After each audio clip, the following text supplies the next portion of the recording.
views and opinions expressed in the following program are those of the program host and do not necessarily reflect or represent the views and opinions held by TCN TV Network Incorporated. Due to the social nature of this broadcasting channel, videos may contain content copyrighted by another entity or person. The TCN TV Network claims no rights to the said content. TCN TV Network cannot be held accountable for the copyrighted content. TCN TV Network is a messenger and sharer of information and strives to verify but cannot warrant the accuracy of copyrights or completeness of the information on this program.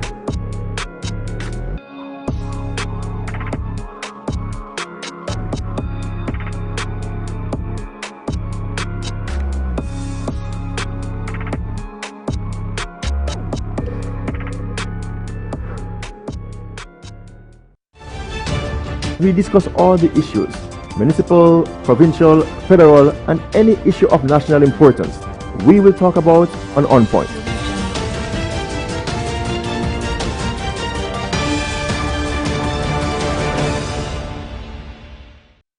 Good evening and welcome back to On Point, your weekly current affairs and political talk show program, broadcasting to you live from the TCN Network studios here in the beautiful city of Brampton. It is Tuesday, January 21st, 2020. The time is really going, and this evening we have joining us, as usual, Kimberlee Ajibolade is with us. Kimberlee, it's always good to have you on the program. Thank you, always a pleasure. All right, and Mr. Len Carby. Len Carby is back from a well-spent vacation. Welcome back to the snow. It is good to be back from the, good vacation I took. Last week I was in the sun. You're in the sun. And I'm back here. Last week I was in snow, and I'm in more snow today. Good to be back. All right, lots to get through this evening. Coming up on the show, you would have seen us advertise that Mr. Councillor Jeff Bowman would have been with us, but he just had an emergency and therefore had to attend to that and not able to be with us. We will have him again at another time. But we have some other special guests coming up, and we'll tell you more about our special guests shortly. Lots on the agenda to talk about this evening. Let's kick off with some teachers' strikes, some strikes that are going on right now.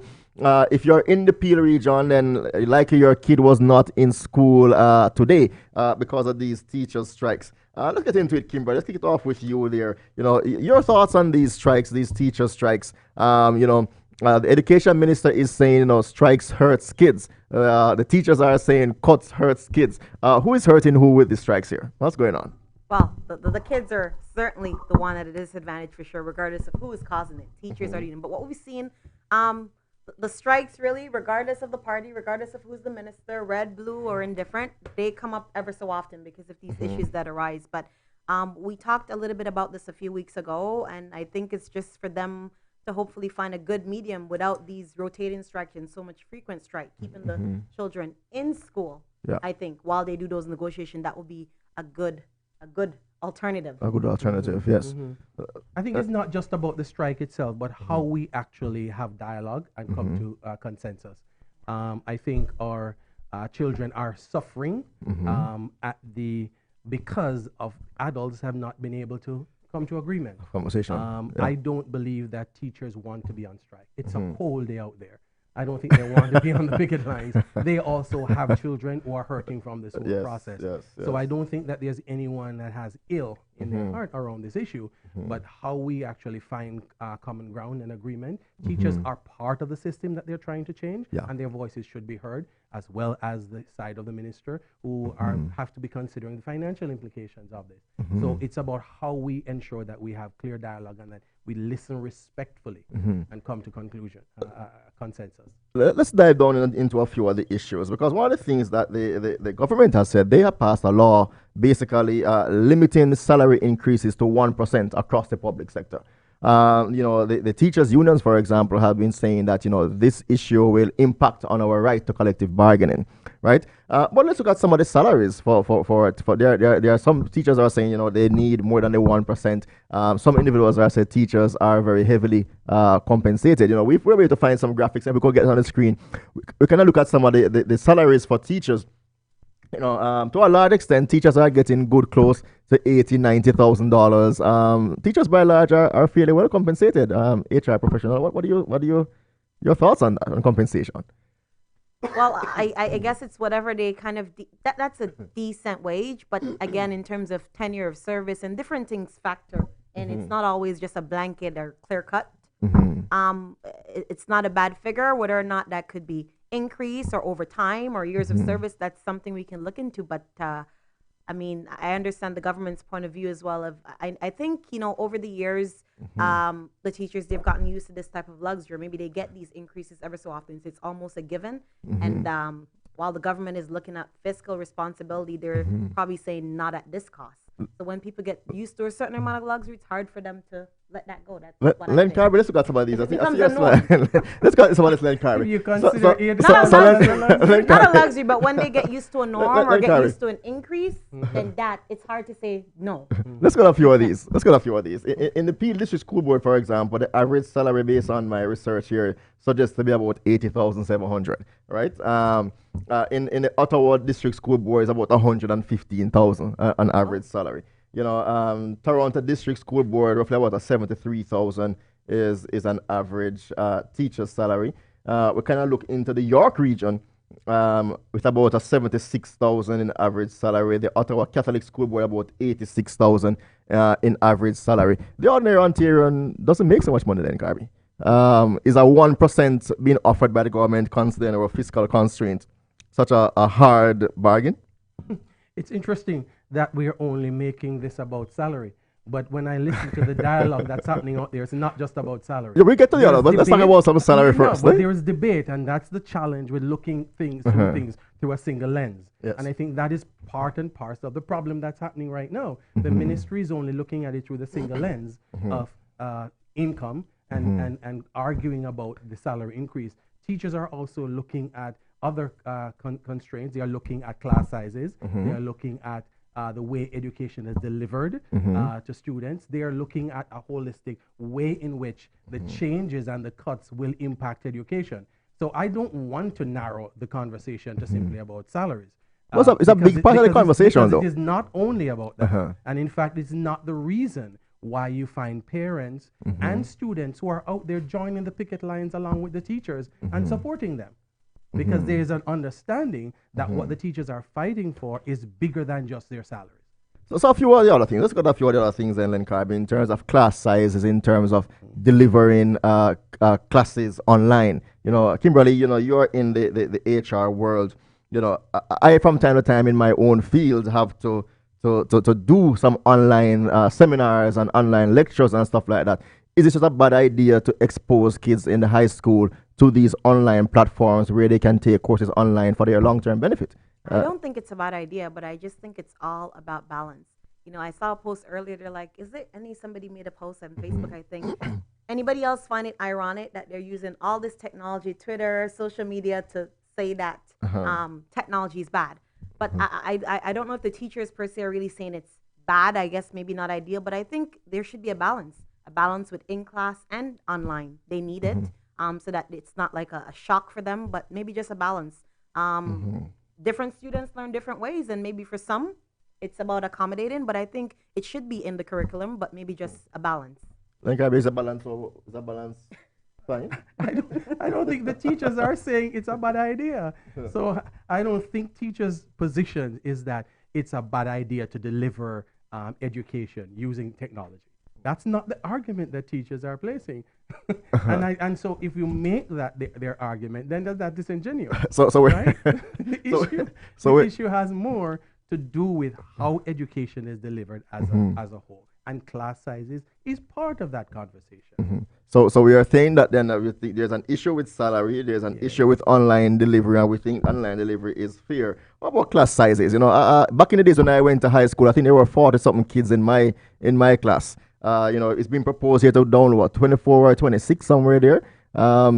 Would that make harding difficult, or class size management difficult? So 24, 26 kids in a classroom? Well, I don't have the statistics to back up what exactly the ideal class size is, because I'm not a teacher.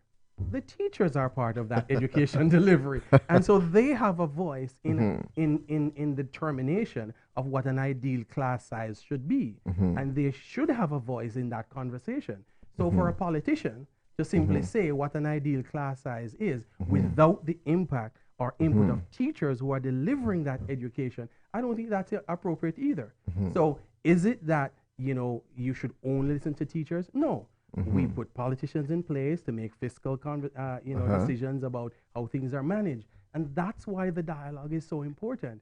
But if everyone takes a hard position, then that's where you don't have meeting, and that's why you have strikes. That's why That's why the kids are suffering, because there are two hard lines being taken, and the two are not meeting. But just like we want doctors to be part of the process of this, dictating how healthcare is delivered, teachers have to be part of the process of determining how education is delivered, and it should not be without their input. Lots to talk about on this issue. We'll take a quick commercial break. When we come back, we will change the channel a little, have some more conversation, and then we'll come right back. Stay with us. This is On Point.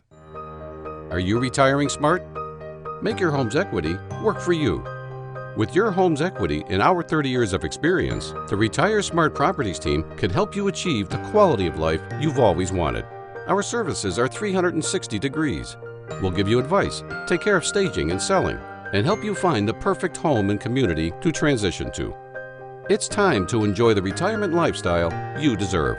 Visit our website today to learn how you can use your home to retire comfortably. The Retire Smart Properties team, powered by RE/MAX West. At Benjamin Law, we understand the real cost of personal injuries. As the victim of an accident, you may be the one who's physically hurt, but your main concern is that your family are the ones who will pay the price. Benjamin Law will be there for you, helping, supporting, and working tirelessly to resolve your personal injury case. Call 1-855-899-4878 or visit benjaminlaw.ca and let our family of lawyers help your family.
Welcome back to On Point, your political and current affairs talk show program. We're broadcasting to you live from the studios here in Brampton of the Purna Caribbean Network. Joining us right now for a brief conversation is my good friend Purna Kandel. Did I get it right? Yeah. All right. And he is from the Canada Nepalese Business Network. Welcome to the program. Good to have you. Thank you. And namaste from Nepal and also from Canada. Okay. I am Dr. Purna Kandel. Okay. And nice to with both of you. Thank you very much. All right. Well, thanks for joining us. So one of the things that we want to do on the program from time to time is that we want to explore the wide diversity that we have here in Canada, that we have here in the city of Brampton. So we're very good to have you joining us on the program. Tell us a little bit about Nepal. From in terms of geography, for those who don't know, where exactly is Nepal? What continent you're on? Where is Nepal? Oh, that's the very basic question, but Nepal is basically in India and China in between. Okay. Come a bit closer to the mic, because we want to make sure that you hear. One very landmark is Mount Everest. Okay. Most people knows, and another is Gautam Buddha is also born in Nepal. Okay. So that is two landmark and the historical perspective of Nepal. Mm-hmm. And we are talking about more Canada-Nepal relationship today. Okay. It's in 1965. Mm-hmm. The relationship started in the bilateral government-to-government level. Okay. But slowly, now we have three levels of engagement with Nepal. It's government-to-government, institution, or business, and people-to-people connection. The most important part is people-to-people connection. Yes. And we have strong, more than 50,000 Nepalese origin people here in Canada. Okay. About how many people? More than 50,000. About 50,000. Do you have any idea how much are in Brampton and the Peel region in terms of your numbers? Around last 15,000. We have a strong Nepalese community over here. Yes. So we need a strong voice of Nepalese community, Nepalese Canadian, and the people who born, who go about day by day to school over here, and who do business every day in Brampton. So we have very strong Nepalese origin community over here. So tell me a little bit more about the connection between Nepal and Canada. We understand that there is some bilateral trade between both countries, approximately over $200 million in annual trade between Canada and Nepal. What are some of the industries in Nepal? What are some of the industries that you guys have there that run your economy? Mostly Nepalese export garment, agriculture product to Canada, and Canada export mostly agri-food. We have lots of foods from Ontario, Quebec, and Prairie regions to go to the Nepal to feed the Nepalese people. Also, there is a machineries and aviation sector, very strong presence of Canada in Nepal, like aviation. Yeah, like Bombardier. We have Bombardier. We have Viking. We have most of aviation from Canada to Nepal. And before initiating that, we have this very long historical relation between when British Crown is there. Nepal also ally of the British Crown, and Canada is also British Crown. So we have Nepal is not Commonwealth, but we fight together as Gurkha armies. So we have some relationship from back from century. Good. And now the relation is tie up with more business oriented because obviously the long term relation and coded relationship in business. And last summer, Prime Minister of Canada and Prime Minister of Nepal, they meet in US in summit. So we want to make this relationship in another level. And we have one more interesting thing is going in Nepal now is Visit Nepal 2020. Yeah. It's a tourism industry is one of the largest. Len Carby, that's where you should have gone on your vacation. It's very largest industry. Tourism is very large industry. So it's like from top mountain you have. Tell us a bit more in terms of you're talking about visit Nepal, but we'll go back and forth a little bit. What are some of the attractions, or what are some of the reasons why one would want to visit Nepal for tourism? Just like Canada, Nepal is also one of the most beautiful country in the world. So from you can see in mountains, you can see like terrains, and you can go all jungle safari. Wait in the 2 or 3 days times. You don't have to 4 season in 3 or 4 days. In 1 week, you can find 4 season in Nepal. Really? Yes. So now we are talking somewhere in this. There is weather like Canada, some part of Nepal. Some part of Nepal is weather like in Miami. So really, you can enjoy that. And very good food, good cuisine. Good cuisine. And also, the people are really nice. They will, with humility, they will take care of you. What's up? I fancy myself as a little bit of a foodie. So when you mention cuisine, I'm very interested in hearing more about that. Is it very similar to kind of the South Asian type cuisine with curries and stuff like that? Tell me a little bit more about that. Yeah, mostly we have fusion of South Asia and the China, because Nepal is situated in the China and India. By generation, our food is more less spicy than South Asian and more palatable than China. So, for example, we have this dal bhat tarkari, rice lentil, this common food, and other very. What's that called? It's dal bhat tarkari in Nepalese language. But in Brampton, you can. There's so many restaurants. The restaurant they are named in the Indian restaurant name, but mostly they are run by Nepalese people. So just in the near City Hall, we have one French restaurant, and in east of Brampton, west of Brampton, in Mississauga, everywhere you can find Nepalese food, Nepalese momo. It's like a kind of dumpling.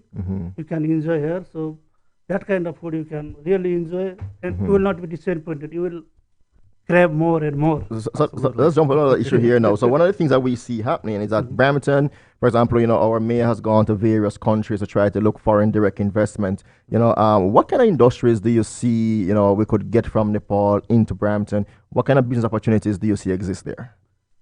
Mostly we have the tourism business over there. So you can tourism business is one of the largest business over there. You can make a resort there, or you can use technology available here to there. So there is some kind of developing natural you can make, and also there is lots of botanicals, herbals.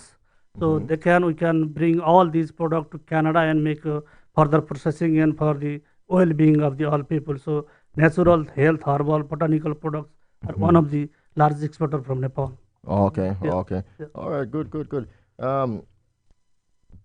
So that's good. That's good to know that there is some good industries. I noticed you guys as well have you mentioned your mountains and stuff like the good tourist attraction.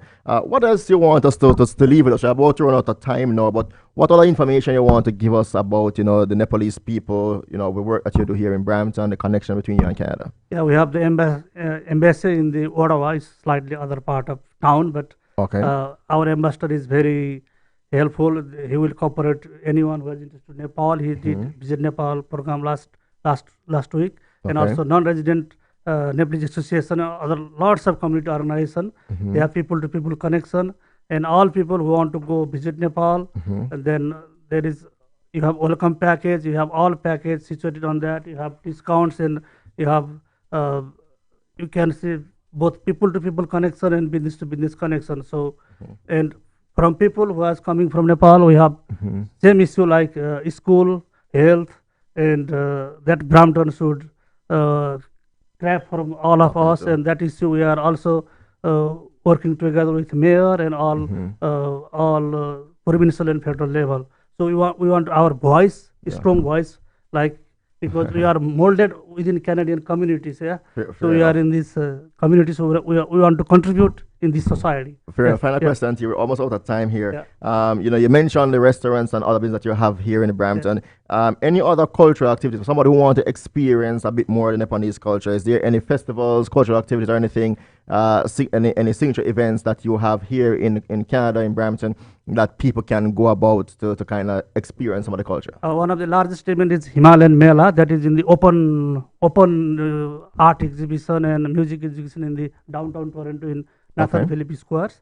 That's open for everyone in the end of the August, end of the summer. Okay. And but for New Year, it's like there is called Losar. We have New Year also in April.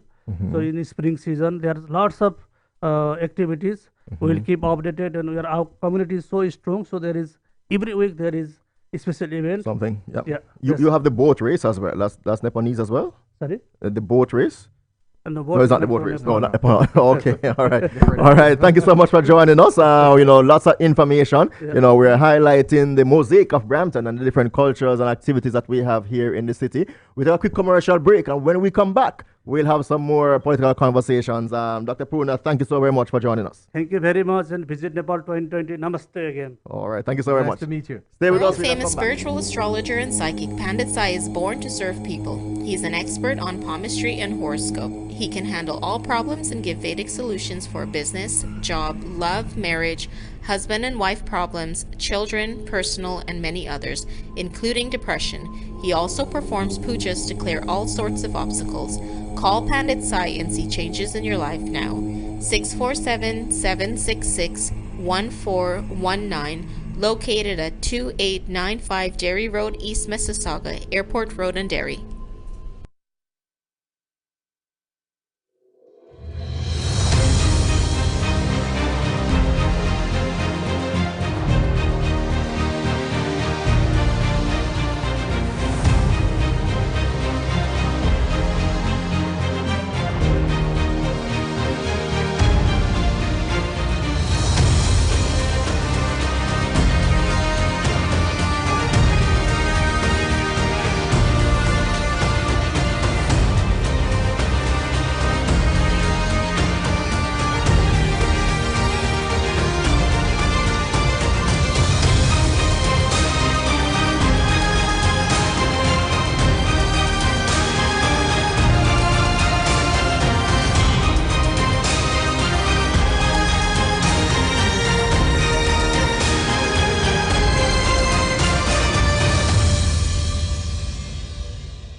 Welcome back to On Point, your political and current affairs talk show program. And then sometimes you might not know what we might throw in there. We could probably give you a bit of information about Nepal or some other interesting country represented here in our city as well as in our country.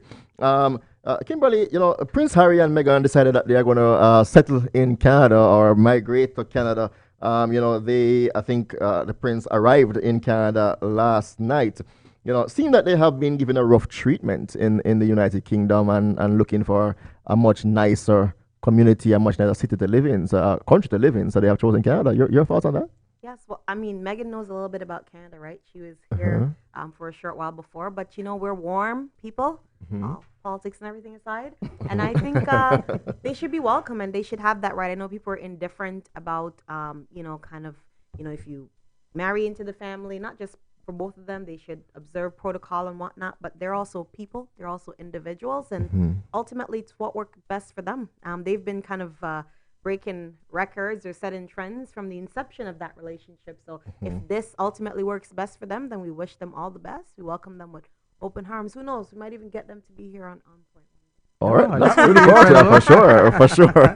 Len, your thoughts on the move? I think the lived experience of Harry, having gone through what happened with his mom, is very sensitive. I think to the treatment of his wife, and I think all Canadians welcome them. They won't be hurting for cash. I think their net worth is somewhere in the region of $30 million, and the potential they have to generate income, which they couldn't do while officially being part of the royal family, is just tremendous. Whether it's through social media, through fashion, there are various opportunities to generate income. So I think they'll be fine. Well, that's going to be a tricky one, though. By the way, if they're in need of a mortgage agent to find them a nice property, I'll be very happy to kind of provide that service, right? Yeah. Yes. But in terms of you were mentioning, income generation opportunities. Yes. Though they want to be financially independent from the crown, it could be a bit tricky though, because people might be accusing them of benefiting from their position, from the privileged position to which you were born in. So that might be something to consider into the nature of the work that they get involved in. Yeah, I think it's a gamble. Either way, you're walking away from a guaranteed, cash flow. I think the royals get somewhere in the region of, 82 million pounds per year from the taxpayers in England. They won't be getting that. They won't be participating in that anymore. But their fame, their just their Instagram, post. There are tons of people who make tremendous income from endorsements of posts on social media and stuff like that. And the following that they have internationally, they'll definitely be able to generate. In fact, one number I heard is that just from Instagram alone, they should be able to generate a potential nearly $110 million a year. Wow. So the upside is just there. They have the notoriety, they have the name, they're ingratiated themselves to people all across the world, and I think there's a lot of affection for them out there. Let's jump to another issue. A trial is going on in Vancouver. The Ming Wang Zhou extradition trial, which is going on in Vancouver now. The Yahweh executive who was detained in Canada wanted an extradition warrant to the United States. This has caused a lot of stir. The Chinese responded by holding 2 Canadians down there. Kimberlee, what does it say to us, about the role of law in Canada? In terms of, this trial, the Chinese government wanted the Prime Minister to step in and to set her free, but he decides that no, she has to go through the system. What does it say about Canada and our role of law? Well, it says, there's really no blanket case. I guess it's a case by case, and that's he has the right to kind of decide that. It's kind of like when we were talking about earlier, he's a Canadian deciding when to draw the line, when not to. So, we have to see kind of how it plays out. I don't know how much of the facts we have yet, or why he decided that, or if he was privy to more, but I'm sure that would have been not without thought. And your thought on this case? This case has been it's plaguing been Canada for a while. I think there are a lot of geopolitical issues which are happening there, because Huawei was really on their way to Mexico to establish their 5G network there when she was apprehended, and I think that Canada was kind of put in the crosshairs with the U.S. issue here. Now, we do have an extradition treaty and right, so the U.S. had the right to ask for that. But I think the question is going to be, because her lawyers are claiming, well, if nothing illegal was done in Canada, and I think that's where the judge is going to be making the decision, whether or not there was illegality in Canada. And if there wasn't, then you may very well find that she might be free to go, because Canada has not signed on to the sanctions that the U.S. has against Iran. And I think that's what the U.S. has been trying to do, wanting Canada to enforce their sanctions against Iran and putting us in the middle of this. So lots of geopolitical issues there, and I'm actually glad it's being done, settled through the courts, and not through the political system. Yes. Lots to happen there. So let's jump into a bit more politics now. Quite a few things. So I'll quickly introduce you to two individuals who are running to be the next leader of the Liberal Party of Ontario. Liberal Party is currently searching for a new leader, and one person we want to introduce very briefly is Alvin. Let's pronounce his last name properly here now. So Alvin is running. Alvin Tejo is running. One of the things that he wants to do, Len, something that we have heard about a lot. He wants to merge. Probably Kimberlee, we'll start with you. One of his main policy of goals is to merge the Catholic school system with the public school system. He doesn't see the reason for the separation, and one of the things that he wants to do is to kind of merge them together. Will Ontarians be, is that sort of big issue on Ontario's viewpoint that this is one of his main policy goals? Do we see that resonating with Ontarians? I'm not sure how well that will resonate with Ontarians. I mean, that issue has come up before, and seemingly the board structure works the way it is. So I'm not sure how. Not that we're saying it's not good to have unity per se, but the boards as it stands right now, that has worked. That really hasn't been one of the, in my opinion anyhow, one of the main things. So I don't know how well that would resonate. We have to see as time progresses, but I'm not sure that's one of the main things that I hear. Okay. I think there might have been a shift in public perception on this issue. Last time it was a significant political issue was, I think, back in 2006 when John Tory was running, and I think there was some conversation around that about trying to unify, and it actually cost them dearly in that election. But from what I've been reading, there seems to be a shift in some sentiments around that. And so I think it may be time to look at it. Making that a platform issue may be a bold stand on behalf of Alvin, having not maybe tested that particular issue as well. But because I don't know how strong that will be with Ontarians. Let's also meet Kate Graham, who is another person who is running to be the leader of the Liberal Party here in Ontario. Kate is from London, and she is an MPP there in London, looking at things like affordable green transit, a cross-partisan healthcare plan. Everybody promising to fix this healthcare issue, looking at affordable housing, zero emission vehicles. Some of these seem to resonate, Len. Do we think that some of those policy ideas are resonating? Well, definitely. Anything that's focused on the environment is going to resonate. That was a big issue during the last election. Federal election. So she's wise to look at including that as part of her platform. I think there are issues of youth engagement also, or youth voice. Education is going to be important. Healthcare is important. So it's good that she has created a platform that's broad enough. I think it's more about now how does she, champion that message and let people get to know who she is. Because I don't know if she has the name recognition of some of the others who have put their names forward. Last point on this before we go to the work, Kimberlee, we kind of throw it to you. There was some poll that came out last week suggesting that the leaderless Liberal Party of Ontario is polling higher in the polls than the Conservative Party, than Doug Ford's Progressive Conservative Party. Should we make anything of that, or is that just with the wind? I'm not sure where the data is coming from, but time will tell. I mean, the convention is coming up. Let's see how much momentum that builds. Let's see what's happening. We all kind of in part familiar with politics. We know sometimes just one thing it takes to change that. I don't know if that will happen for the good premier right now, but I don't know. I'm not sure what to make of it. Len, should we make anything of this poll 2.5 years outside of an election? Should we make anything of that poll? That's a very interesting poll, and I usually don't take one poll in isolation. Okay. I would love to see more more polls, either supporting that, but it is telling that there is not that popularity for the present leadership in the party.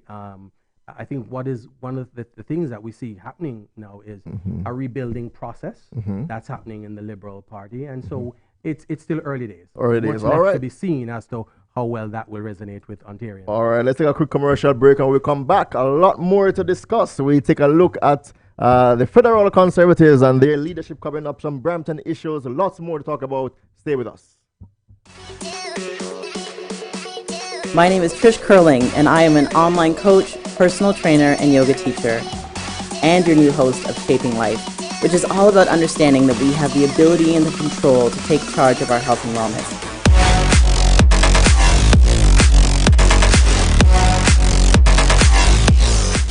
But we can't do it alone, and I can't wait to sit down with the best in the industry. Please tune in every Friday at 1 p.m. live here on the TCN Network.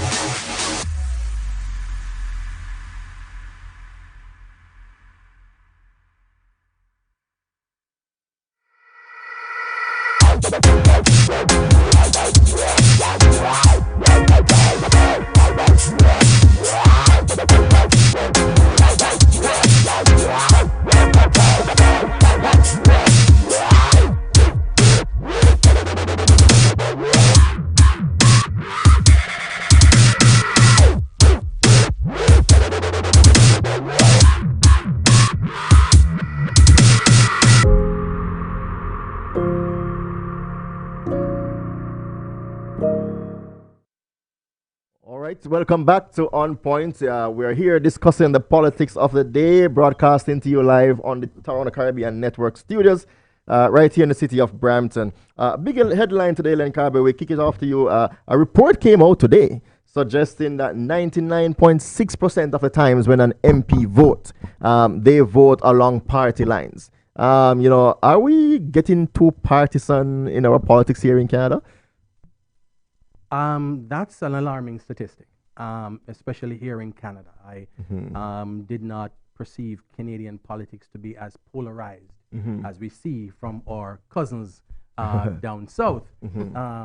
I think it's dangerous for our politics when all the decisions are being made strictly along party lines and not allowing for our representatives who we voted for, who are supposed to be there to represent the people, are restricted from expressing their, the views of their constituents and championing the things of their constituents, and rather just towing a party line. Yeah. I think we see the dangers of that in the U.S., where nothing can be agreed on now. Everything just goes along party lines. And I think there is danger in a democracy when you lose that freedom of expression of the elected official. Because you're there, Kimberlee, you have any thoughts on that? Because you're actually there. One, yes, you're elected on the party's ticket, but you're also there to represent the views and the concerns of your constituents, the people within your riding. So how much freedom should an MP have, Kim, in terms of being able to represent their own views and represent the views of their constituents, rather than having the party tell you how to vote on an issue? Well, yeah, it becomes very tricky, right? And you wonder, the issue kind of like, I don't know, is it even really fair now to the constituents? Is there any type of fairness or structure really happening, or is it just by formality? Because then otherwise, why do we have the government? Why do we have them representing us? So that is, to echo Len's point, that is an alarming statistics. Very, very scary. Well, one of the things that Premier Ford said, when he was running for the leadership of the Conservative Party here in Ontario, is that he will allow free votes unless it is on the issue of the budget. Because the government they have votes on the budget to maintain power or to win confidence, right? But he was saying on every other issue, he will allow for free votes. I'm not sure how well it is working in Ontario or if it is actually being allowed in Ontario. But should this be something that our leaders are considering, to allow elected people to have those free votes rather than voting along party line on all these issues? Absolutely. I think that's the whole point of having a democracy, of having individuals who are elected by their constituents to champion the things that are for their constituents. And I think that in the diversity of opinions and thought comes the best ideas. And so if it's always going to be, I just have to vote the party line, I think we actually kill innovation, we kill new ideas, we kill the opportunity for growth when we just simply take a partisan line. And I think if we just look south, I always, because I follow U.S. politics quite a bit, and I can see the danger of that, and I hope that doesn't creep into our politics. Okay, Kimberlee, we have a conservative MPP here in Ontario who crossed the floor earlier this week to join the Liberals. Probably she had, Amanda Simard.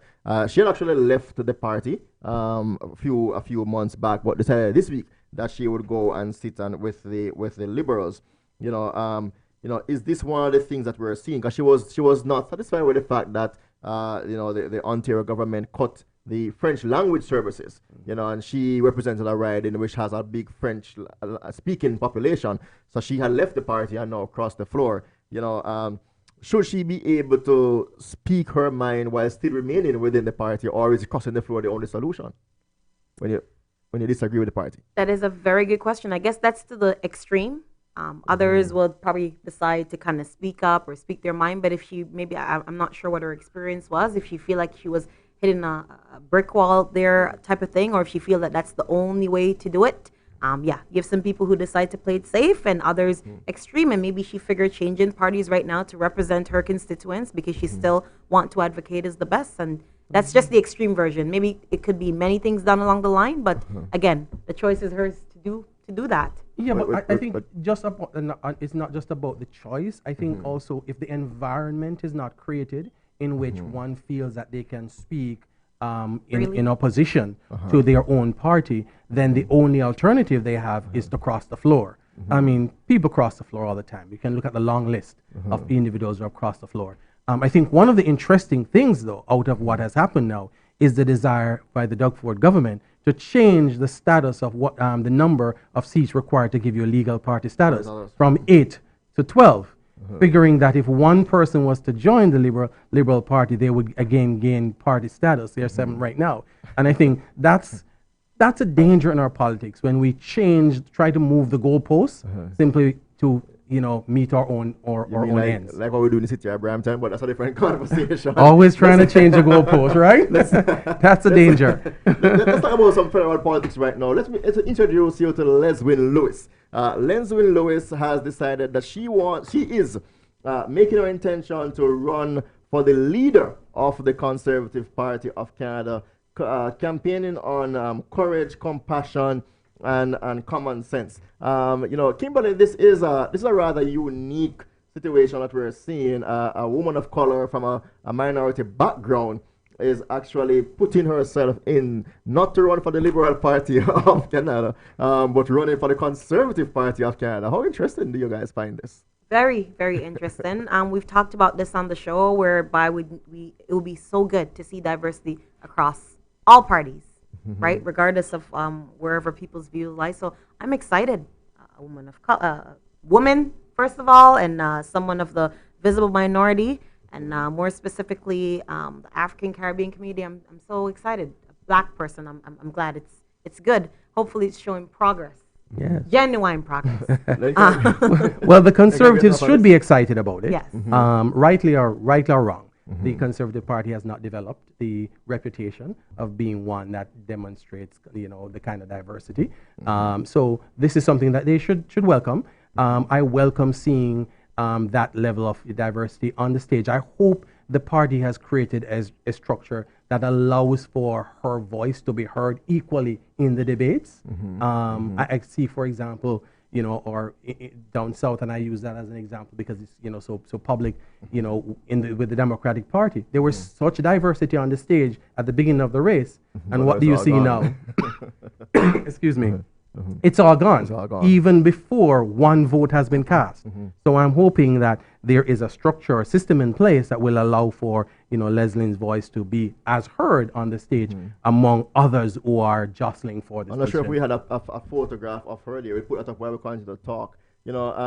I see she sent out an email today, Len Carby. The entry fee for this race is actually $300,000 is the entry fee. And then you also need to get 3,000 signatures people to sign up your nomination form.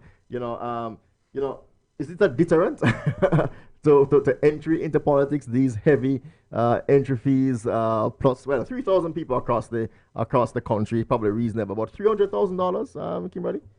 Yeah, that is pretty steep. Barrier for entry.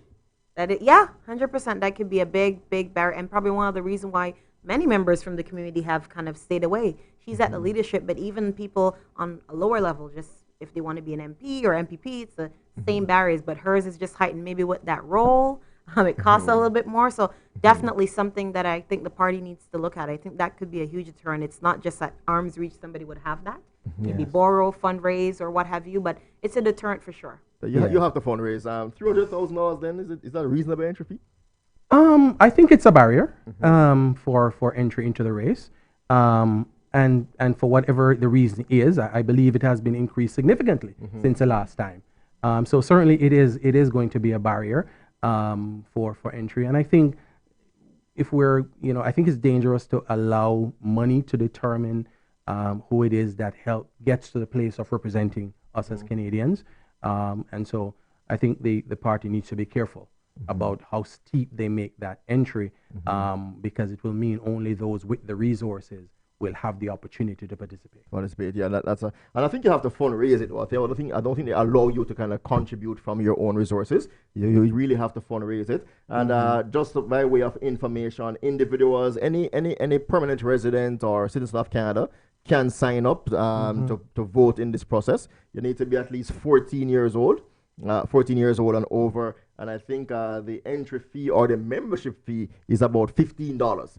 So you pay $15, you get to register, and you get to support one of these candidates. We have seen a number of people. Now we have seen Leswin Lewis. We have heard Peter McKay have sent a tweet to say he's in. We have here Pierre Poliev have also decided that he has had some change of views and change of mind on certain issues, LGBTQ issues and others. We're almost out of time here, but what is that factor for you, Len, and we get to Kimberlee as well? What are some of those traits that the conservative movement should be looking for in a new leader in Canada to lead them into the next election? Well, you mentioned Peter McKay. His name has figured in almost every leadership race for the last 2 or 3 occasions, cycles, and I believe he is kind of one of the stronger front runners. I think whoever comes forward, whoever is going to win, is going to need to be able to kind of bring the party together again. I think they're going to need to have a platform that's focused on the environment. They're going to need to have a clear position on diversity and engaging with LGBT and other communities which have been marginalized in this country. I think how that is articulated is going to be very, very, very important in that new leader. All the time here. Kimberlee, can you want to add anything to that? No, what are some of the qualities that, what are some of the things that, we should be looking for in the next leader of the Conservative Party? Very, very quickly, Len alluded to most of, what I was thinking. We talked a little bit about, what should they be looking for when Andrew Scheer announced his resignation. And first of all, it's to get the party together. Carrying that message, communicating the message effectively. And some of the other areas that were gray and foggy, that maybe didn't allude to the progressive conservative, maybe that's what they want to really look into. All right, quite a few things. We're out of time. We did some other stuff we wanted to touch on. Right now, there's a review going on of medical assistance in dying. Individuals can go, type it in Google, go online and complete the survey between now and January 27th. There's a survey where the minister, the Attorney General actually wants to hear from Canadians, their views as it relates to medical assistance in dying. We don't have enough time to kind of talk about that right now, but there's a website. You can actually go on that website, complete the survey, and let your voice be heard on this rather sensitive and very important issue as it relates to medical assistance in dying. Brampton is also, we never had a chance to kind of dive into some Brampton issues, but there's a big talk, some town hall coming up this week about a university in Brampton. There are individuals who are saying that, this is an interesting one. I've seen it in a lot of reviews on social media. 83% of Brampton residents wants a Brampton University. Someone said, Len Carby, should it say, do they want a university or they want another university? Because individuals are saying Algoma University is actually already in downtown Brampton. Is it that our leaders are not considering that as a university, or is it that we only consider a name brand, recognized name university as a university? But Algoma is downtown Brampton and expanding in downtown Brampton. So that's an interesting conversation to have. But we're out of time. We're going to wrap it up. Any last words, Len Carby, Kimberlee, any last words? Where you want to go? Definitely want to continue the conversation about the university. I think this has been topical for the past maybe 10 years. We've been talking about a university for Brampton, and you quite alluded to that in your closing remarks here. So I'm looking forward to talking more about that next week. Okay, good. 100%. All right, this has been On Point. Once again, broadcasting to you live from the Purna Caribbean Network studios here in the city of Brampton. Stay with the network, because when we are finished here, another show comes right up to provide you with some valuable information. This has been On Point. Thank you so much for watching. Stay tuned.